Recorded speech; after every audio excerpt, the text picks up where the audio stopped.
तो बच्चों, आइए इस प्रश्न को देखते हैं। क्लोरोफिल की अनुपस्थिति के अतिरिक्त कवक तथा उच्च पादप के मध्य कोई दूसरा अंतर है? विकल्प ए पोषण का प्रकार तथा कोशिका भित्ति का संगठन, विकल्प बी कोशिका प्रकार, विकल्प सी केंद्रक या विकल्प डी जनन।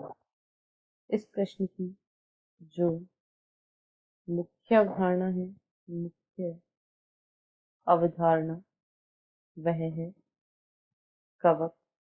यहाँ पर हम देखेंगे कि कवक की क्या विशेषताएं होती हैं। तो कवक जो होते हैं ये विषमपोषी यूकैरियोटिक जीव होते हैं। ये विषमपोषी यूकैरियोटिक जीव होते हैं। इनमें क्लोरोफिल नहीं पाया जाता है, इनमें क्लोरोफिल का अभाव होता है, इसलिए ये अपना भोजन स्वयं निर्मित नहीं कर पाते हैं। इनमें क्लोरोफिल अनुपस्थित होता है, अतः ये अपना भोजन स्वयं नहीं बना पाते हैं। इसके अतिरिक्त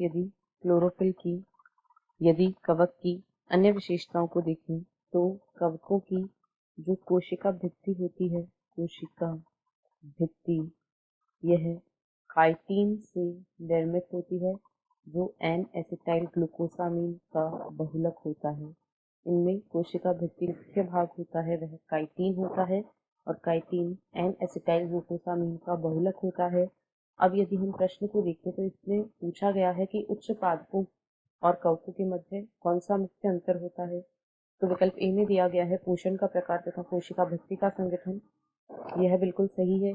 जो पादप होते हैं वे स्वपोषी होते हैं, जबकि कवक विषमपोषी होते हैं तथा पादपों की जो कोशिका भित्ति होती है उसका मुख्य घटक सेलुलोज होता है, जबकि कवकों में यह काइटिन से निर्मित होती है। बी में कहा गया है कोशिका का प्रकार। तो कोशिका का प्रकार, केंद्रक और जनन ये तीनों ही विकल्प गलत है, क्योंकि कोशिकाएं दोनों में यूकैरियोटिक प्रकार की कोशिकाएं ही पाई जाती है तथा इनमें जनन के आधार पर भी मुख्य अंतर नहीं होता है। इनमें जो अंतर होता है वह पोषण तथा कोशिका भित्ति के संगठन में होता है। अतः विकल्प ए इस प्रश्न का सही उत्तर है। आशा है आपको प्रश्न समझ आया होगा। धन्यवाद।